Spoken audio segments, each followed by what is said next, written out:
Hey guys, and welcome back to another episode of Coffee and a Good Vibe. Today I am in Culver City with the founders of FEAT Socks, Tayor and Parker Agency, and they're both on the Forbes under 30 list. So Tayor, Parker, thank you so much for being here today. Thanks for having us. Thank you. So, you know what? Since I have two guests, I'm going to get you guys to do a little intro about yourself, and let's make it like cute. Let's hear how you guys met, how FEAT Socks came about, and just really introduce yourself to the pod. Let's do it. How about I introduce you and you introduce me? That's so cute. Parker Burr was born, I'm Taylor Offer, by the way, but Parker Burr was born in Simsbury, Connecticut, a small, sleepy town in Connecticut where there's like 100 kids in his whole town. He went to University of Massachusetts. Besides having many offers to play D1 lacrosse, he ended up playing club lacrosse because he wanted to party in school more and didn't want to play and work out and train too much. One of the first weeks of being on the lacrosse team, someone's like, "Hey, freshman, you can make stuff," because he like made custom hats or whatever. He was like, "Sure, I can make lacrosse uniforms." And he had no idea what he's doing. He wired some money to China to make lacrosse uniforms for his lacrosse team because he was the freshman and that was the job he had to do. Within 3 years, he sold over $1 million of lacrosse uniforms, and he was still a senior in college, which is absolutely wild. And right about that time, I met this kid named Taylor Offer from Los Angeles, California, and he had spent his time in college. First, he went abroad for I think an entire year, which is kind of crazy. Most people are lucky enough to go abroad once. He went twice. He played Division I basketball in Brazil, which is like when everyone finds out Taylor's really good at basketball, they're shocked. But he's so good. When I met him, he was standing in the front of this class talking about this company he was building. He was selling t-shirts and sweatshirts and things like that, fraternity merch to fraternities and sororities. And he was crazy enough to, I think maybe over a winter break or something like that, he drove back from LA to Massachusetts, literally across the country, hitting every college along the way, selling to their fraternities and sororities, flipping t-shirts, making money and meeting people.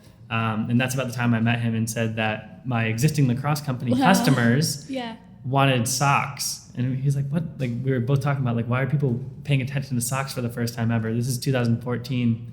And guys like us started wearing crazy socks. And Taylor's like, let's go make socks and sell them on campus tomorrow. And I'm like, dude, like, can you do that? Are we going to get in trouble? And Taylor's like, let's do it. Yeah, and then that day, the next day, or that night, the first night I met Parker, we both had our own separate businesses, and we just I remember he drove me back from class, first day of senior year, and we sat outside in his Jeep for like 3 hours just talking about like businesses and life and all this shit. And I was like, I didn't know people that smart existed and we're still in college, whatever. And we were both just like fueled by the energy and just like everything that we wanted to build. And we're talking about socks and fraternities and sororities and lacrosse and just like so much true love story. Exactly. And then that night we go to TJ Maxx and buy all these white Nike socks. Parker had this little $400 heat press and we pressed designs on them. So we made 200 pairs of socks. The next day we went on campus to sell them and we sat up outside the dining hall where everyone was eating food. We're selling socks to broke college kids. We're selling $10 socks. Yeah, we figured if people can buy $10 socks outside of a college campus dining hall, anyone will buy them, you know? Yeah. And that day we sold $2,000 of socks and had $2,000 of cash in our head. We were like, what the hell? So we were rich. Senior year, we sold 20,000 pairs of socks. And we were just like, whoa, this is a real company. And it was just all hustle, just completely making it up. Neither of us were really even that interested in fashion. We were just... Hey, speak for yourself. Yeah.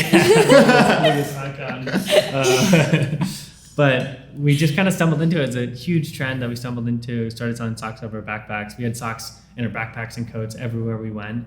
And we were just so passionate about it. And I think that passion just fueled conversation, which led to connections and people, and led to Taylor sitting at a dinner with an advisor of his who bought a pair of socks from him from across the table at dinner, who introduced us to our first investor. And it's just situations like that I think came from just that like crazy young, naive enthusiasm for business. Passion and hustle. Yeah. That's insane. What did your peers say? Like at school, were they just like, who are these kids? Oh, this is a good one for you. How did they get this idea? Yeah, so I probably started 5 businesses at this point. Like I was the kid who like every 3 months I had a different business and I was launching it and I was going so hard on it and I was talking about it's gonna be the next Facebook or whatever. I was always that kid. And my friends used to clown me so hard. Really? They so you were, start making money. my friends were the least supportive people ever. Like they tried to destroy my businesses. Like they would troll my businesses. They'd make fun of me all the time. All in good fun, but like it was actually hurtful. But this was the first business where instead of making fun of me for it, my friends were like, they'd do some jab like, oh, cool socks, bro. But like, actually, can I buy a pair? And I was like, boom. If these assholes want to buy a pair of socks from me after making fun of everything else, I'm really onto something. Because if they want some, then everyone else wants some. Are they still your friends? Right yeah, now? it's still my best friends. And they still make just as much fun of me for everything. Yeah. Wow. That's insane. I love all that. Another question around that. Did you ever have a mentor through this? Teaching you the ways? Because I know now on social media, there's like, you can get Ty Lopez as your mentor on YouTube. You can do anything. But back then, I feel like there wasn't, not like back then, like so long ago, but I'm just saying the entrepreneurial culture wasn't so prevalent on social. Yep.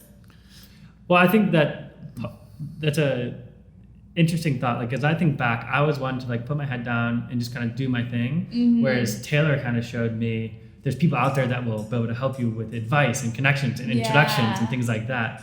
And once he opened my eyes to that, it started with his first mentor, Vinny DeBoule, UMass alum, that took an interest in Taylor and ultimately took an interest in us and FEAT and everything we were building. And then that led to our first investor. So that was kind of the very beginning of it. But at the time, I personally wasn't thinking anything about mentors. As I think back now, that was an amazing connection that led to so much. I wish we went even more specific and said, let's find people in the e-commerce space. But which we did later, because once we knew what we wanted. Well, as we understood mentors, like Jake Casson from Movement Watches became a great mentor and taught us a lot about e-commerce. Dee Murphy became a great mentor. So we have all these people. Brandon's a great mentor in different ways. Like all these different people are great mentors in different ways. Blakey P's a great mentor. So it's like, but it took us a while to get there. Yeah. And it was like over many years that we said, like, Taylor said, let's go meet these types of people. Let's bring them in the network. We don't know what it will lead to, but they're friends, they're mentors, just people in the network. Hold on, Carly's here for food. Hold on. bring her in. I'll keep going without you, Parker. We don't need you. We'll do it live. All right, so while he's not here, Parker's just kind of annoying sometimes. Tell Carly to get in. She's a celebrity. She seemed like she got spooked. She was like, cameras, microphones, ran back. Oh my gosh, we need to get her in here. She's like an cameras. influencer. Let's plug her. What's her Instagram? Carly Silverman. No, Carly my GF. Oh, my GF eating, yeah. Taylor eats. Yeah. You texted her to bring you almonds? Dude, I'm starving. I'm sorry. Thank you. No, Taylor. I want you to be comfortable. Now we can hear you chomping on almonds during this whole podcast. No, you guys should grab a snack too. Do you want some almonds? Yeah, have some almonds. They're really good. Okay, now we're all eating. Yeah. All right, I'll take You're your not almonds. allergic, are you? No. Okay, good. She wouldn't take them if she was allergic, dude. Dude, I don't know. What if she was nervous and kind of forgot for a second? That happens to people. That does happen. There's a lapse of judgment, and that. they're like. But actually, this sparked the idea for another thing that I wanted to dive into. I swear you guys were the first to really use influencers to skyrocket the business and the sales. So where did that come from? Like, what made you think like, oh, I'm going to reach out to this guy who has a following on Instagram? Taylor was obsessed with people with followings. In like 2014. Yeah, like 2014. super early. And I was like, why the fuck do you care about this? Like, Did you guys have Instagram? I got Instagram my senior year, like the last day. Yeah. If you look back at my Instagram, I remember my friends were on Instagram. I'm like, that's so stupid. Why don't you just post pictures on Facebook? Like that was my thinking at the time. And now I look back, I'm like, oh my gosh, did I miss that? Like I was so late to that. Yeah, I think I was ahead of the curve on that. And I remember just in 2014, before influencer was a word, this was like, 5 years ago, 6 years ago. I was like, Parker, there's all these people with big followings. We got to reach out to them. We got to work with them. And he was like, why? And I was like, dude, these people could sell so much product, blah, blah, blah. And I remember just like cold DMing probably 10,000 people. Everyone. Wow. We had Phil, we had this guy we hired just to reach out to influencers too. They were living in Boston. Yeah, and we were living in Boston. Wow. We were DMing people like Kim Kardashian and Kanye. No and we're way. also still DMing these people that were like these little Vine kids that just got famous from the app Vine. We're just like, please, can we send you some socks? If you like them, we could work together. DMing everyone. If you go through Taylor Parker or FEAT's DMs right now, every major celebrity or influencer has a DM from us from like 2014. It's kind of embarrassing. We meet people now who are like influencers or whatever, and they'll tag like Taylor Parker and something, and they'll see our message from 2014, like, please, we're young college students. can we send you some socks? Yeah, what was the DM, like Paul guys? Rabel, What for was the example. DM? Oh, yeah. Paul Rabel is the lacrosse player who like we're friends with now. Yeah, Paul Rabel used to Like know we'll me. tag him. We talked to him on DMs, and like the top DM was like, "Please, Paul, can we send you some That socks would or be a whatever?" really good collab. Yeah. It's like, Well, because I was coming from the lacrosse world, so in my mind, Taylor's like creators, influencers. I'm like Paul Rabel, he's the best in the world, you know. Yeah. But it's just a small world that is lacrosse. But we nonetheless, massive reached influence. out to so many people in 2014, and the only people that responded were these kids from Vine. And there's like this. I remember the first guy was this guy Marcus Johns. He was a Viner. He was the first guy to get to 1 million followers on Vine. Wow. And he was like, "Sure, you could send me some socks to 1600 Vine Street in Hollywood." And I was like, "Parker, either this guy is messing with me because he's a Viner and he lives on Vine Street. Yeah, right." We were like looking at the apartment, like, is this a real thing? Like, Yeah, we're, no like, way. Looking on Google Maps or Yeah, whatever. like, yeah, I was yeah. like, and we're like, it looks like an apartment, looks kind of legit. And then this other guy, Curtis Lepore, responded, another Viner, said, "Yeah, you could send some socks to 1600 Vine Street." And I was like, "Parker, either all these Viners are messing with me or they're all live in the same building." And I started watching all their videos, like Logan Paul, Lele Pons, Amanda Cerny, King Batch, Rudy Mancuso, Cameron Dallas. All their videos had the same doorknobs, had the same wood floors, had the same background, the same pool. And I was like, "Parker, I think all these people live in this building." So we're like, "Okay, let's go find out." And I fly to LA. I sneak into the building. how quick did you fly? Like, Knowing Taylor next day, Yeah. I can't remember, but Like- knowing Taylor, like, I was like, "Parker, I'm on to this one, flying to LA." Fly to LA, sneak into the building. It's like a super highly secure building. And I get in there, I just remember so well, like King Batch, like holding the elevator open door for me. And I was like, "Oh my God, I think he lives here." I go to the pool, like Logan and Jake are working out. Lele is like walking down the hallway Yeah. with a mini pony. Yeah, and I remember I called Parker and I was like, we were all living in Boston at the time. We had a warehouse there, we had a whole team there. And I said, "We're moving to Los Angeles. We're moving into this building. Rent is $3,500 a month. rent. It was It was really so expensive. expensive. We're betting our whole company on this." And he was like, "Are you sure? What about our employees?" I was like, "Either they're gonna move within the next couple days or we're gonna get new employees in LA. This is the only thing that matters for our business." And this was 2015. This is fucking crazy thinking. Like, right? Like to bet on influencers and move your whole No business one there. was. People still No, are just like, still. what's influencer marketing? Exactly. And I'm like, we're betting our whole, and we had a successful business. We're doing well. We're like, I'm betting the whole business on this. That's insane. We move it in the building. We start to meet these people. We end up doing a deal with Logan. With one post, Logan sold $500,000 of socks and brought us 20,000 new customers. So like that paid for everything 10 times over. Was it easy to get Logan like in the deal and like? No. It took 6 months of Taylor going to the gym and pool to like just be around us and be like try to be his friend. Like you've never tried to be such a calculated like it was the weirdest situation because Really? it's like Yeah. it's good for everyone and ultimately they became like good friends. But in the beginning it was like Taylor's like, "I need to know this guy, you know, whether or not we work with him, like I need to know him, you know." Because you gotta understand, like he has so many people, all of these people have so many people just offering money. And it's like, I realized pretty quickly, these big influencers don't care about money, they care about content. Like they need to come up with new videos and new content all the time. So instead of pitching him a deal about money, we pitched him a deal about content. And I was like, "Dude, I bought this crazy 3-wheeled car." And I Oh, the slingshot. Polaris slingshot. And I got it wrapped with like the super bright wrap and everything. And I said, "Logan, if you could sell 20,000 pairs of socks, I'll give you my car." And that was super interesting and exciting. And we ended up doing a deal that way because it was interesting and engaging for him. Wow. And then we worked with a bunch of other influencers. Aly Raisman, Olympic gymnastics gold medalist. She sold like $500,000 of socks. So we ended up selling millions of dollars through these influencers and celebrities in 2014, 2015, 2016. Wow, that's insane. What were other people saying? Like were other companies copying the same model then? Do you It think? was so new. Yeah, It was so new at new. the time. And then the other innovation there was like trading content for basically exposure. You know, that's what Taylor was doing with Logan. He was trading content ideas for exposure. But the other new thing there was, wow, I just completely lost my train of thought. I do that all But, the time. Yeah, I literally just mid-thought lost it. But I will come back to me. Parker's Yeah. not good on camera. Yeah. Well, this is a microphone. This is a sorry about microphone. him. This is a There's a camera over microphone. there. There's a camera over there. Are they linked? No. Yeah. How? It'll be on You YouTube. lay a soundtrack against Yeah, of course. So sorry about him. I'll try to cut him off a little bit more. But I guess we could just move on because Parker ruined the segment. Yeah, so Wow. Wow. where did It wasn't hot in here, now it is. maybe the idea will come back.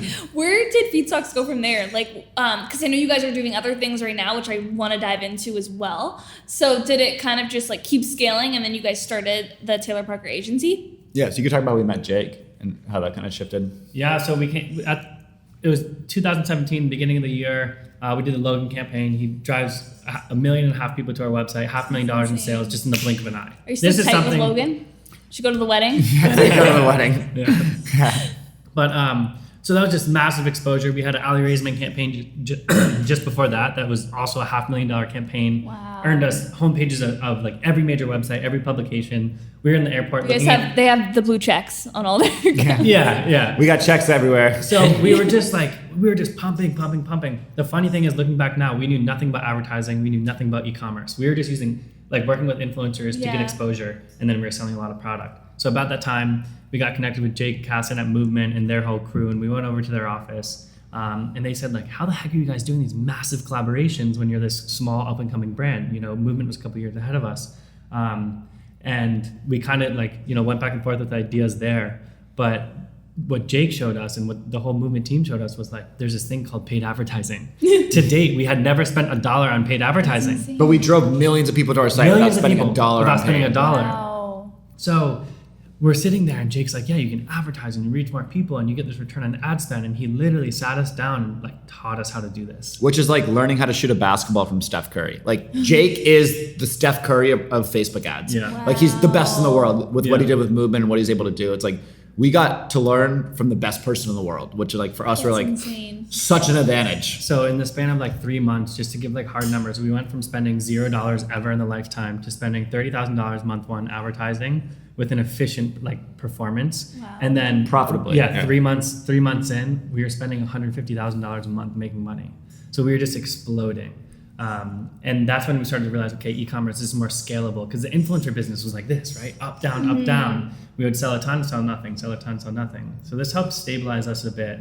And I don't know how much we want to dive into after that. Like that kind of got us going, propelled us. We had a massive Q4 in 2017, sold the most product we've ever had. And then our 3PL, our shipping company, completely flopped.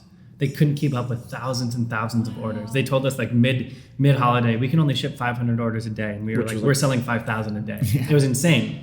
So we had this massive explosion. But what we realized, months later was we got the exposure and we got the advertising, we got all these pieces, but we didn't have like the fundamentals. We didn't have the basics, how to make product and ship it efficiently. Well, you have to build all your processes to scale. So when your sales scale, everything else scales with it. Your customer service support, your logistics, and like that 2017 Q4, I think we had over like $100,000 of orders that were placed by December 10th that didn't get to customers by Christmas. So we had to refund $100,000 which is like out of pocket. we ruined Christmas for thousands of people. Oh my gosh. And then like that's a shitty experience. They don't want to buy from us again. Like we have no excuses. And we say, look, our 3PL fucked up. It wasn't us. But they're like, we don't care. We bought from FEAT Socks. We don't care what 3PL you have. Wow. So we had to take the blame. Does that really leave a dent? Yeah, because it completely flipped our business upside down. It fucked us up. Sorry for cursing. So beginning of 2018, we're looking at it. We're like, okay, we owe hundreds of thousands in refunds. We have no money.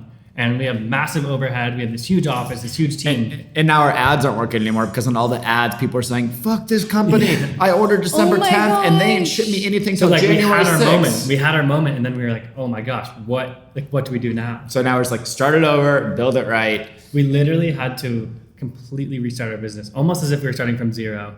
All the employees were gone. We got rid of all the employees, got rid of the office. Got rid of everything. Taylor and I were back to working in coffee shops and our 2 computers. At one point, we had 20 people in a 4,000 square foot warehouse. Wow. And millions of dollars in the bank. And now we have no money in the bank. Me and Parker aren't taking a salary for 6 months at a time. We are working at coffee shops. Thought about it. Yeah, like it was tough. Like literally we would schedule, there's always all these vendors that would try to like sell us shit, like B2B services and stuff. We would schedule meetings with them every day at noon, knowing that they'd take us to lunch because they want to win our business. So we got free lunches for 6 months. After the lunch, we'd be like, we're not really interested, but thank you for lunch. So we got like, that's how we were surviving. Yeah. Like I moved back in with my mom. Were you guys still in LA? Yeah, still in LA, but I moved in with my parents' house. On top of the world, and then we fell off of it. Which was the most amazing experience, right? Because it's like sucked at the time, but looking back now, we're like, oh my gosh, did we learn so much going through this? And then how did you guys build back up? You just brick by brick. Wow. Whoa. Right. Yeah. It fucking sucked. But we just had to build it back brick by brick. Because we were on top of we were 23 years old, 20 employees, millions of dollars in the bank. huge warehouse, huge office, all these parties and events, Everything's Forbes working. 30 and 30, Yeah. crushing it, Oh, this hanging was with, like after Forbes. yeah, This is hanging with all all the together. influencers and celebrities, hanging with like all these cool people. From that to like Wow. being hundreds of thousands of dollars in debt, not being able to pay way. ourselves, having no product, and moving back with my mom. Like, But then you guys did it. How long did it take to get the company back up? I would say about a year. Yeah. It's pretty crazy. It was a year of just like starting from scratch again and saying, okay, what worked, what didn't. The first thing we did was got the hell out of that 3PL and found a new 3PL. Our good friend Jan runs Shipmonk, and they transformed our business in terms of the Wow. shipping. So now our stuff ships the same day. We have stuff in inventory, like it's reliable. We just rebuilt every aspect of the business. We had to go through one the right way. The right way. We had Which to is say, awesome. We messed up everything, so we know we're not doing this again. We're not doing that Yeah. again. Like, and we learned a lot. Yeah. How long ago was that from today? 2018. Okay. January 2018. Wow. 2018, we had to rebuild our business. So And- like, where is everything now standing? Crushing it. Like, what's going on? What's going on with FEAT? What's Yeah. going on with the agency? It's Personal brands? So early 2019, we're looking at FEAT and we're saying, okay, we're making this big U-turn. It's like a giant Yeah. ship that turns really fucking slow, right? Like we're like we know we want to turn around and fix something, but like Yeah. you have to turn really slow. So that's what we spent all of 2018 doing. 2019, Taylor's like, okay, we had all this attention and now there's people that want help scaling the digital efforts, the things that we were really good at, right? Digital marketing, branding, things like that. Just like having the most engaged communities on Instagram and all social media. And having these viral moments too. So people were asking us, can you help us with that? So we had like this poll that was like, hey, don't worry about FEAT. Like, come help my brand. Come help this, that. But they'd be we like- didn't know how to react at the time. And at first we're like not interested and not interested. And then like some people were like, we'll pay you 10 grand a month. We'll pay you 20 grand a month. And we were just like, wait, Oh, what? yeah. Like, and we could just put that straight in our pockets. Like we have no expenses against that. Just you guys show up. Yeah, exactly. So we started getting a couple consulting clients and we're like, holy shit, this is so much Yeah. money. At the same time, FEAT just starts absolutely crushing it. So we Parker- divided and conquered. We Yeah. said, okay, there's an agency opportunity here to build a digital agency. We almost went out of business because all of our agencies just ripped us off. So we were like, what if we could just be the better agency? We actually Yeah. own this business, built it before, and are building it again. We can help so many other people do this. So Taylor's like, cool, I'll build the agency. I was like, cool, I'll build FEAT. So we just divided and conquered. And we said, we put a 6-month thing in our phones. I think it was like February or something Yeah. like that. We said 6 months of doing this. Taylor will build the agency, we'll see what happens, and I'll build FEAT and we'll see what happens. And it might have been like a month ago that 6 month ended, and we were just like, We're holy crushing crap. it on both of them. Like absolutely doing amazing work with the agency for our clients. And then FEAT, Parker completely rebranded FEAT. So FEAT used to be this bright, fun, college-y, like kind of joking around brand. Now it's a super premium hoodie company. I was And, like, gonna say, I saw the Yeah. hoodies Like- in there. And they're like- nice. Is that one of the hoodies? Yeah, Yeah. it's called So Blanket nice. Blend. So we just started making what we call the softest hoodies in the world. They're called Blanket Blend hoodies. Oh my We have a couple God. other versions, but this is definitely our hero product. Competition with that like Teddy sweater that all those girls wear. Oh yeah, exactly. Yeah, It's like- we actually have a hoodie called French Teddy. It's like French Oh. Terry but softer. But anyway, we went for this premium angle, and that was through It's like absolutely crushing it. the hoodies are just on feel like- fire. Now both of the businesses are doing better than ever. We're finally making money. We're still scared of getting like punched in the face again like we did before. But you guys so won't we're make those skeptical. same mistakes because look Exactly. how self-aware We just you feel guys are. so much smarter now because when you're first Yeah. starting, But we're still dumb What? now though. true. Like we're gonna look at ourselves 6 months from now and just Yeah. be like, we're so dumb then. But when you're How first old are you guys now? 26. 26. Yeah, you're still so young. Yeah. But when you're first starting, how do you know? You don't even know what you don't know. You're just like, okay, let's I would start. say like adversity serve you so much. yeah. The most. Like- And I'd rather get all that shit out of the way now when I'm younger. Like Mm. I want to take all the shit now so I could be better off later and not have to deal with this later. Yeah.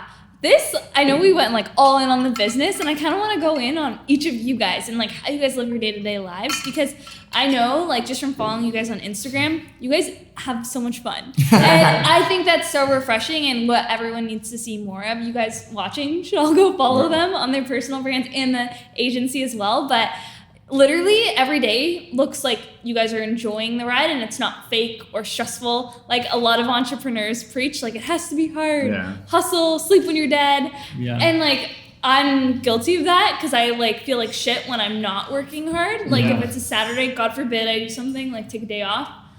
So how did you guys become that way? Through building the companies? Yeah. I mean, it took going to rock bottom to see it. So like, For sure. we were fucking miserable. So like when the company was scaling as much as possible, and we were working 24/7, there's when we first moved to LA, the first year, Parker and I didn't have any friends. For a year. Didn't go out. Didn't do anything but work on FEAT 24/7. We would drive an hour to work every day. At 6 a.m., we would drive to the office. We wouldn't come back till like 8 p.m. and we'd come home and just go straight to sleep and then go to work the next day. Every single day. For how long? A year. A year. And then It was absolutely miserable. the worst thing ever. Like I gained 30 pounds. I became overweight, like depressed. Like we weren't the best versions of ourselves. And I hit rock bottom. Personally, I hit rock fucking bottom. Like, and it was probably like a month after being named Forbes under 30 and having our biggest Q4 holiday season. Yeah. Like it was, things were going well business wise. Remember I turned to Parker. It was like a Tuesday morning and I hit my breaking point and everyone kept telling me, you're going to burn out. And I'm like, no way, hustle, grind. I'm going to beat you guys. And by never taking any breaks, Gary Vee told me, don't stop, hustle, don't have any friends, blah, blah, blah. That's why I'm better than you. And like, yeah, you guys don't get it. I don't take breaks. That's why I win. All that bullshit. Yeah. And everyone's like, you're going to burn out. And I was like, no, I'm going harder. Gary Vee said. And then I remember it was a Tuesday morning, like during Q4, right after we got Forbes under 30, all that stuff. I turned to Parker and I was like, hey, can you take me to the airport? And he was like, what? It was like Tuesday at 11 a.m. And I was like, I'm leaving my phone, I'm leaving my computer, and I'm going with nothing, just a JanSport backpack. And I booked a one-way flight to Thailand. And he was like, he knew what a bad situation I was in because he was feeling some of it too. And he was like, okay. I remember I called my mom and I was like, hey mom, I just booked a one-way to Thailand. I'm not bringing my phone, I'm not bringing my computer. I need to decompress and get away. I'm gonna book a flight back when I'm ready. It was just so crazy. And like as I'm on the way to the airport, and I remember her, she was like nervous. She was like, Taylor, like maybe you should go to therapy first. Like maybe don't do this. Anything else. Yeah. And I was like, I gotta get out of it. I have to unplug. I have to get away from this rat race. And How then long were you gone for? in classic Taylor fashion, 5 days. But What happened in those 5 days? I went there and I was trying like meditating with monks. And the biggest thing that hit me the most was like, I see these kids with literally rags on their backs, like no clothes, no money, no anything, playing soccer with a Coca-Cola can. And they have smiles on their face and they're laughing. And I was like, shit, I have a successful business. I'm Forbes under 30. We're doing millions of dollars. Yeah. And I'm fucking miserable. And these kids are smiling and having fun. Who's winning in life? Do I want to be myself and have all these things and not be happy? Or do I want to be happy and enjoy the ride? And that was such a big thing for me to realize, like, it's so much more important to enjoy the ride. And I think we both have been to a dark place by hustling and grinding and Gary Veeing too much. And it wears you down and it doesn't allow you to be your best self. And it's like, that's not sustainable. And people like Gary Vee, they're telling stories of things they didn't actually do. Like Gary doesn't hustle 24/7 and he doesn't like do all that, whatever. Like it just, they're telling fake stories and people think they have to live up to that. And it's so wrong. Like if you don't enjoy the journey, there's no point of what you're doing, like getting towards the destination. Like Yeah, because then there's always another there. Always. Like you hit Forbes under 30 and then you don't. you want something else. Exactly. And you're never happy. And I know too many entrepreneurs that are just like in that mindset and I see it and I just feel horrible for them. So I'm like, just if you enjoy every day, you're playing with house money. You can't lose. Whatever happens, like I enjoyed the ride. Yeah. But yeah, it was a huge 180 from what we were doing before. Wow. And I see way too many entrepreneurs fall victim to like, no friends, hustle, grind. And I'm like, no, fuck that. Like you can have friends. You should have friends. You should take breaks. You should do all this because it actually makes you a more rounded person and improves your business better. Then when you came back, was it just like this new mindset and then you're just good? Or I don't think it was instantly a new mindset. No, it was all of All 2018. yeah. Rebuilding the business, but more importantly, rebuilding ourselves. Isn't it crazy though? Like when you shifted, your business just continued to scale. So like that's like the take home. I feel like people think they only get results when they like isolate and just work hard. But obviously you're working hard, you're just enjoying it and like dating and like going out with friends. It's like doing things that are fun beyond work. Like what we realized was, I mean, we always think of that time when we were hanging out with my dad, and my dad's like, would you guys shut the fuck up? Yeah, it was so fun. You can talk about anything but business. During this one, when we were in the super grind, hustle Gary Vee mode, we went back east with his dad. We're back. We're back. Cool. Where were we at? I was telling The the story. hustle, the Yeah. Gary So Vee. when we were in the super hustle Gary Vee grind mentality Yeah. of like, no friends, no work, no enjoying life. We got to work 24/7 all the time, blah, blah, blah. I remember we went back east and we were with his dad, like on a boat. And it was like during the weekend and we're on the boat, like they're all drinking beers or whatever. And me and Parker just were talking about work 24/7. Was That's it how I fun said for that- you guys to talk about work? That's what we thought. We thought it was Yeah. fun. And we thought that's what we had to do. We thought that was so cool. Like, yeah, we're not going to stop talking about work all the time because we're entrepreneurs. You don't get it because you're not an entrepreneur, bro, blah, blah, blah. And they're just like, over time, we just realized there was no. But we had no. tell me what your purpose. dad We didn't- what? Like, will you guys shut the fuck up Yeah. and stop talking about Yeah. work for 2 minutes? Yeah. Like, you're not allowed to talk about work the rest of the time. And I remember thinking at the time, like, oh, he doesn't get it, bro. He doesn't work hard Yeah. like us, whatever. Yeah. But now looking back, I'm like, he's so fucking smart. And I remember thinking, well, then what the heck would we talk about? And that's when, like, when I started looking back and realizing, like, oh, that's my whole identity. Like Taylor said at one point, like, my identity is FEAT, and I was like, yeah, me too. And then we're like, you're not a person, Yeah. right? You're just like a company. You're known for your company. Like that doesn't Like, what do you matter. like to do for fun? We didn't know At all. I We would say remember work. thinking like it was a Saturday. It was a Saturday, and I was like, what should I do today? Yeah. And I'm like, I can't think of anything that I want to do today. And that's when I just started to realize, like, what the fuck am I doing?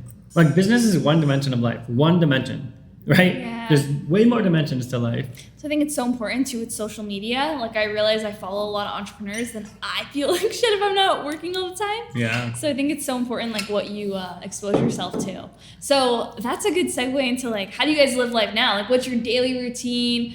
If you don't have one, like, awesome, share that. Like, like anything that you guys, like, how do you wake up and start the day? What time do you wake up?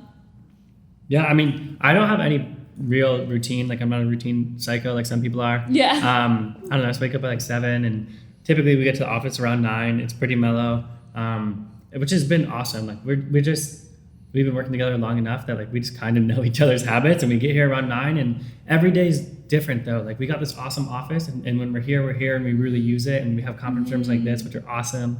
But there's plenty of times that we're traveling. Like this year we started off the year, once we started to realize, like, we need to have lives. Like, we went to Japan. Like, we went to Japan for, like, I think 2 weeks, 2 weeks or something. Just to, like, ski and hang out. Yeah, just for that's fun. so awesome. After that, we went to China. For, like, 2 weeks. And we were working, but we were also exploring and traveling. And on both those trips, I think we probably at least, I think one or both of us had, like, breakthrough ideas on these trips. Wow. Like, my for some reason, I always get inspiration when I'm on an airplane, right? Because no way. there's no distractions, and you're just sitting there, like, your mind's just, like, at least my mind is just like, so that's where we came up with the idea for Blanket Blend hoodies. You know, and Blanket Blend is probably going to be, like, one of the most valuable, like, Assets of all time. you know? Yeah. So it's like taking those breaks. And I mean, something me and Parker looked at it, we're like, one thing we talked to each other this year, we said, if money wasn't an issue and time wasn't an issue, you can go do whatever you want, whenever you want, with no financial constraints or no time constraints, what would you do? And we started talking about some things we would do. And we both looked at each other and we said, well, we don't have time constraints because we can do whatever we want. And we don't have money constraints, so we're doing pretty well financially now. And, like, we've never had to say no to anything because of money. So why aren't we doing those things that we said we were going to do, right? Wow. We said we would go travel. We said this, like, blah, blah, We blah. said all these things. We And- all say, but we like, couldn't when. do it. Yeah. And we could do it tomorrow. Like, we tomorrow, didn't. I can go to Wow. Europe. I can go travel to Europe for 6 months if I wanted to and be fine Business with will everything. go on, yeah. And it's like, I say I want to do it, then why don't I go do it? So, like, this year, I think I'm traveling so much. China, Japan, New Orleans, Chicago, Austin, Nashville, New York 3 times, San Francisco, like, just so many amazing travels. Mexico, Going to Miami. going to Miami, like, just traveling. Florida a bunch of times. I guess that's Miami, but other parts of Florida. But just been able to travel so much. And, like, Parker's a girlfriend in San Diego, and he spends probably, like, 3 days a week in San Diego, Yeah. just, like, on the beach hanging out. Yeah, which is so That's nice so and, like, nice. so get work done there. And then what's cool is, like, when we do come back here and we do have office time, it's amazing because it's not our everyday that we just do the same monotonous, boring tasks, right? You're not burnt out and stressed It's the about opposite. it. Ever, When we come yeah. here, we're so like, oh, what are we doing? Like, all the ideas, we too. schedule meetings with each other, like, in our calendars. That is Yeah. like, there's no actual topic of the meeting. It's just talk. Catch it's like up, an hour yeah. talk. And sometimes we talk about business, but more than often we talk about life. We don't even talk. It's not like we have to talk about business. We're like, okay, cool. Like, okay, what are you thinking about with life? Blah, blah, blah. How you feeling? And it's just so much bigger than business. And, like, some days we'll get in at 9 and leave at 5, which is rare, but some days we'll leave at 3 or 2. Or some days I'll be like, it'll be noon and I'll be like, all right, I want to go work out right now. And I'll just go work out and be like, I'm not coming back today. Or Parker will be like, I want to go surf and not come back. I'm like, that's so it's refreshing. not like we could, we're not tied to anything, which is like, then when we are working, you're just like so energized. and that's the lifestyle we want to live, like to be able to do whatever we want, whenever we want it. It's like tomorrow, if I want to, like, there's been days where like tomorrow, if you want to leave and leave for the rest of the week. Oh, you Oh, are yeah, doing that. yeah, like on Wednesday, I'm going to Philadelphia with my girlfriend to hang with her family. I go to New York on Sunday. Yeah. Wow. So it's just like, if we want to do whatever, we just go do whatever. Like That's tomorrow, a dream for us, right? Is to be able to just, you have an idea and you can go do it. and if I wanted to like just sleep in tomorrow, I could be like, Parker, I'm coming in at noon tomorrow. And he'd be like, okay. Yeah. And that's it. And like, It's so nice how you guys like are actually living the true definition of an entrepreneur and actually saying what you want to do. Like a lot of entrepreneurs, we all are like, I'll get the car when I get to this income, Yeah. or I'll travel when I hit that point in my business. And you guys are like, no, let's actually do it now. because it's just delaying gratification till when. Then once you Yeah. get the gratification, you're going to want to delay it for more. And It's they're like, just made up arbitrary numbers. We said, when we were first starting, we said, if we could do $1 million in this business, like we'll be pretty set. And a year later, I was like, Taylor, we just hit $2 million. Yeah. And we were like, wait, You what? didn't We realize. thought 1 million was insane. and I was like, who cares? Why aren't we at 10 yet? Yeah. And then you get to 10, you're like, who cares? Why aren't we at 100 yet? Yeah. And it's like, okay, with that mindset, you're never going to be happy. So it's like, how do you just like, what's better than having financial freedom and time freedom in your 20s when you can enjoy it? Like, what am I delaying gratification for? I want my gratification now. I think I heard this on group chat. I forgot who said it, but he was like, I'm gonna die, so like, why wouldn't I like spend my money on me? Like, when Yeah. he was wearing like $600 shoes or something. I Like don't know. Eric Deluxe probably Yeah. wearing nice shoes. Yeah. And But he's yeah, just- it's like, if you enjoy the journey, you can't lose. And it's like, just enjoy every day. Yeah, that was actually gonna be my next thing. If like your younger self or a young entrepreneur listening, like 20 years old, they're in this like, I want to be an entrepreneur, I gotta work hard. What would you say to them? Is that like your piece of advice? First thing, it takes time and you can't force it. So just like, there's so many kids who are just like freaking out. I'm not doing this yet. I'm not doing that, blah, blah, blah. It's like, chill the fuck out. Shit takes time. Like Rome wasn't built in a day. And you have to trust the process and trust that it will happen over time. And I think on that, trust yourself, trust that you'll work hard and that you're a good person. Like that's my formula. If you work hard and you're a good person, I think that you can win in the long run. I love that. And It's that's so it. true. And it's like, don't stress yourself out too much. Don't give yourself too much anxiety because you're going to look back and say, damn, like it all worked out. I knew it was all going to work out. Why did I freak out for like so long? Yeah. It's like, just enjoy it. Like there's no reason to get yourself all worked up over shit. Like Yeah. just chill out. It's going to happen and you'll be good. Just be good to people. Like the way you treat people and the way people talk about you in your network and whatever is so important. It's like, just don't be a dick to anyone. Don't fuck over anyone. Yeah. Doing one fucked up thing to one person has such a ripple effect. And doing one nice thing to one person has such a ripple effect. Like be positive, be awesome, have people like you and say good things about you. And that pays so much dividends. It's such a long game. Too many people think we're sprinting, but we're running a marathon. And it's just like, it's a marathon, relax. Like, okay, cool. You want to go sprint and wear yourself out for, 5 minutes and be fucked for the rest of the marathon? You can go do that. Yeah. But like, just chill out, jog and just do it. So true. You guys should just, the little back 15 seconds. Just keep listening to that because that was so valuable. Thank you for that. So what's next for you guys? What are you guys excited about? I know the hoodies are awesome. Like what else is in the works? Even like on a personal note, like I know you're traveling with your girlfriend this week. It's like anything you guys are excited about that you want to plug?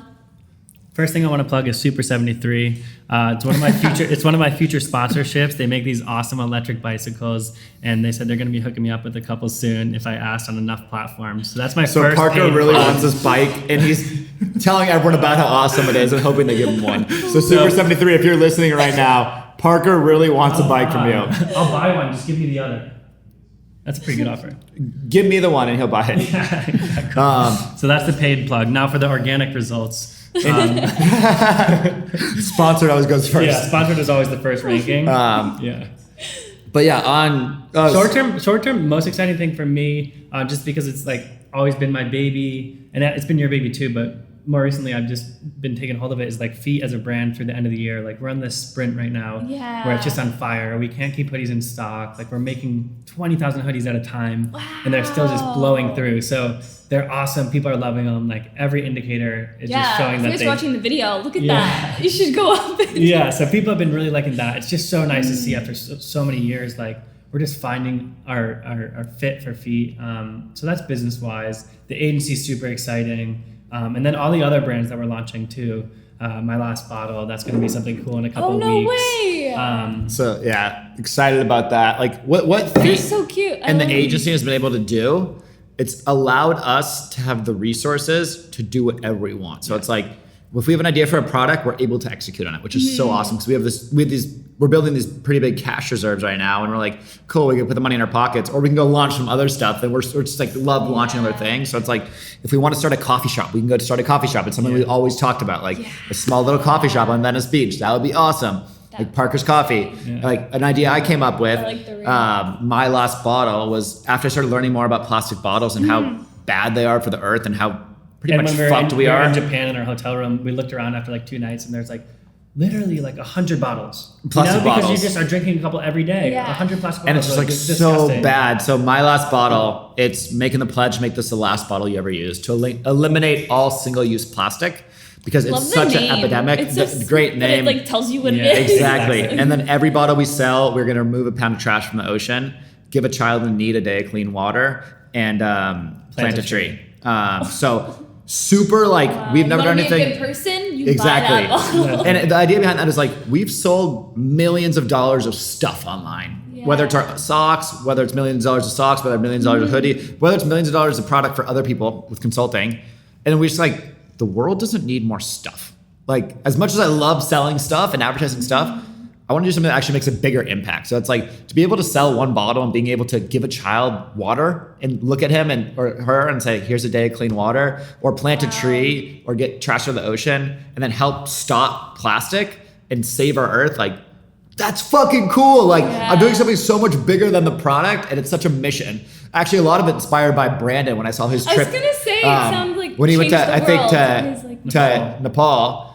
Like I was like, whoa. Like I was mind blown. I got the chills watching his video. And I was just like, holy shit. Like you could do something bigger you could do so much bigger than business. I was only thinking at this level. I'm like, whoa, it's bigger than the product. It's bigger than the business. You can make an impact. And like just seeing him, like I remember there's a clip of him like playing soccer with all these kids and they're smiling, drinking the liquid IV. And I was like, I am so fucking inspired right now. I have to figure out a way that I could build something. I want to go on that trip that Brandon went on and be able to have all those smiles and laughs and do something good like that. That's unreal. There's so many things, and everything is going to be linked below, guys. Like you're going to have a lot of links. I know I'm going to have a lot, but you guys will have fun looking through that.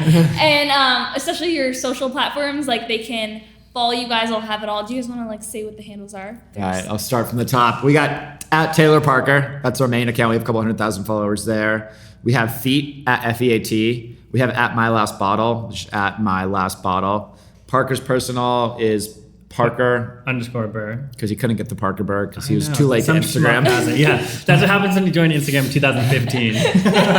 My personal Instagram is at Taylor Offer, TAYLOR OFFER. No underscore. No underscore. Early adopter. Our agency website is taylorparkeragency.com. We sell an online course and we have this training program for anyone that's interested in getting into e-commerce. That's taylorparkeracademy.com. It's the course we wish we had when we started. Yeah, I feel like a lot of people listening would be looking for that link. It's so good. It's literally like we looked at ourselves in 2014 and said, this is what I wish we knew. This is the secret playbook. And it's like the playbook of how to do everything in e-commerce, get started. And I think I heard you say like on another podcast, it's not even expensive. I know like young people are cheap. Yeah, it's most so courses, guys. most courses are like thousands of dollars. Yeah. And I was watching that and I had all these kids were DMing me all the time on Taylor Parker and on LinkedIn or emailing saying like, I bought this e-commerce course and I can't do anything. Can you help me? And I was like, what'd you learn in the course? And like, they started showing me this and I was like, the person that sold you this course doesn't know shit about e-commerce and they just ripped you off for thousands of dollars. I felt so bad that I started helping these kids and I kind of formed that into the course. And I was like, my goal with this is like, I want to encourage the next Taylor Offer to start a company. Like, I don't care about making, like most of the people that sell courses, they haven't done shit. They're selling a course about something that they've never done. And I'm like, what the hell? Like, I want to actually provide value. So the course Taylor launched is cheaper than your college textbooks. Yeah. And, those books that we never bought, but were, so expensive. So it's just a course we wish we had when we were there. It's taking that textbook money, putting it towards something that is actually applicable if you're in the e-commerce space. I think people are scared, but like in today's gig economy, everyone should have multiple revenue streams. And that's like something me and Parker have learned the most. Like we make money from 10 different places. It's insane. Which is like, even if it's like small, they stack up. And it's like, we look at it, we're like, fuck, we're making a lot of money because we have all these different income sources. So it's like, I think everyone like anyone should have an e-commerce company. Everyone should be an expert at something, right? Like everyone has some little hobby that they have a lot of information about. They could probably sell something in that, or whether it's a course, information, a podcast microphone, like whatever it is you know about, you could sell things about that. Yeah. And then there's just so many ways to monetize, and especially with digital, and you could automate them all too. So it's like you just get all these sources of income, and then you're pretty set. Then you don't have to work for anyone. Then you have financial freedom. The life that Taylor and Parker live. Exactly. Go to San Diego with your girlfriend. Like, isn't that everyone's dream, just to have financial freedom and time? Yeah. And it's like, if you want that, you can go do it. You could learn. You guys should open up like a mentorship. So that's the course. So everyone that really takes the course, Yeah. I talk to one-on-one and try to help No way. coach even beyond that. Because I'm like, cool, if you cared enough to like go and support me and try the course and you want to learn and invest in yourself, that's somebody that I want to help. So we help beyond that. But the goal is like to show people like, look, you could be in your 20s. You could have a lot of fun. You could travel. You could make enough money and you could enjoy life. Like you could enjoy life in your 20s, which is like the biggest thing that drives us both crazy is like we have so many friends who are just like, I hate my life. I hate my job. Quit. They've just been saying that for years. Yeah, they just play the victim. Of course. And it's like, no, it's like you don't have to be at your job. Like quit. You don't need a job. You could go do other things. Sell your car, get out of your lease. Yeah. Figure it out, right? Stop going to Starbucks every morning. It's so true. Like move in with your parents. Yeah. There's so many things you could just do it.